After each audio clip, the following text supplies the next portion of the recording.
Hi అండి, అందరూ ఎలా ఉన్నారు? బాగున్నారా? ఈరోజు ఎంతో మంచి రెసిపీతో మేము ముందుకు వచ్చేసాను. అదే అండి, శ్రీకృష్ణుడికి ఎంతో ఇష్టమైన పోహ. ఈ పోహ ఉప్మా ఎలా చేసుకోవాలో చూసేద్దాం. ఇది చాలా ఈజీ వే అండి. ఇందుకోసం ముందుగా ఇలా అటుకులని తీసుకోవాలి. పల్చని అటుకులు కాకుండా కొంచెం మందంగా ఉండాలి. ఇలా వాష్ చేసి పక్కన పెట్టుకోండి. ఎక్స్ట్రా వాటర్ ఏమీ వేయాల్సిన అవసరం లేదు. ఎక్స్ట్రా వాటర్ వేస్తే అటుకులు అనేది ముద్దగా వస్తాయి. ఇప్పుడు స్టవ్ మీద ప్యాన్ పెట్టుకొని ఆయిల్ వేసుకోండి.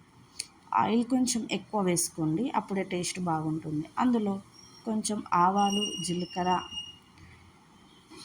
మినపప్పు, కరివేపాకు, నేను ఒక ఎండుమిర్చి తీసుకున్నాను.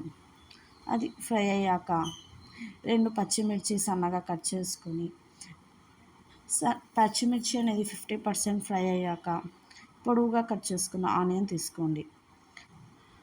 ఆనియన్ గోల్డెన్ బ్రౌన్ కలర్ వచ్చే వరకు ఫ్రై చేసుకొని తర్వాత అందులో సన్నగా కట్ చేసుకున్న టమాటో వేసుకోండి. టమాటోని బాగా కుక్ చేసుకోవాలండి.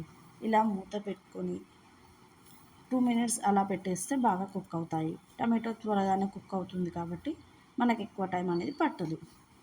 ఇందులో కొంచెం పసుపు కొంచెం ఎక్కువ వేసుకోండి.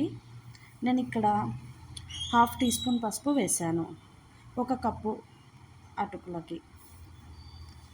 ఇలా బాగా కలుపుకున్నాక అవి ఫ్రై అయినాక లాస్ట్లో సాల్ట్ యాడ్ చేసుకోండి.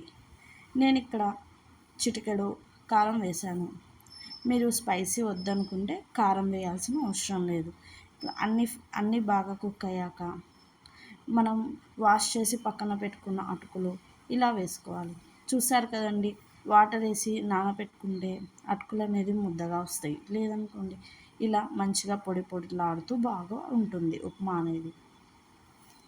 ఇలా మంచిగా బాగా కలుపుకోండి. పైనుంచి కొత్తిమీర కూడా చల్లుకోవచ్చు, బట్ నేను కొత్తిమీర చల్లలేదు. అంతే అండి, ఎంతో సింపుల్గా అండ్ ఈజీగా. ఇది బ్రేక్ఫాస్ట్లా కానివ్వండి, స్నాక్లా కానివ్వండి, చాలా అంటే చాలా బాగుంటుంది. నా ఛానల్ ఫస్ట్ టైం చూస్తున్నట్లయితే please subscribe my channel. Like చేయండి, షేర్ చేయండి. And thank you for watching. By bye friends.